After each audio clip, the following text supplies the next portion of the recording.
சாத்தூர் அருகே பட்டாசு ஆலையில் பயங்கர வெடிவிபத்து ஏற்பட்டிருக்கிறது. அந்த காட்சிகள் வெளியாகி இருக்கக்கூடிய நிலையில் விவரங்களை வழங்குவதற்காக செய்தியாளர் கணேஷ்குமார் இணைகிறார். கணேஷ்குமார், விவரங்கள் பகிர்ந்துக்கலாம். ஸ்ரீராம், சாத்தூர் அருகே வெம்பக்கோட்டை மூர்த்தி நாயக்கன்பட்டியில் சீனி என்பவருக்கு சொந்தமான பட்டாசு ஆலை ஆர்பி பட்டாசு ஆலை என்ற இந்த ஆலையில் இன்று விடுமுறை, அதாவது ஞாயிற்றுக்கிழமை என்பதால் விடுமுறை அளிக்கப்பட்டு பட்டாசு ஆலை மூடப்பட்டிருந்ததாக கூறப்படுகிறது. ஆனாலும் கூட ரசாயன மூலப்பொருட்களில் ஏற்பட்டிருக்கக்கூடிய ரசாயன வேதியியல் மாற்றம் காரணமாக திடீரென பயங்கர வெடி விபத்து ஏற்பட்டதாக கூறப்படுகிறது.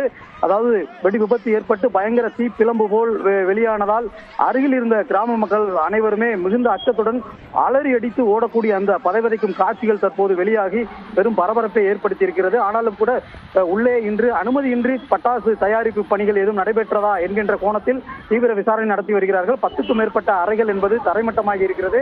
மீட்பு பணியை இதனால் துவங்க முடியாத ஒரு சூழல் என்பது ஏற்பட்டிருக்கிறது. ஒரு பரபரப்பான ஒரு பதட்டமான சூழல் என்பது இங்கு இருக்கிறது. ஸ்ரீராம், விவரங்களை வழங்கியதற்கு நன்றி கணேஷ்குமார்.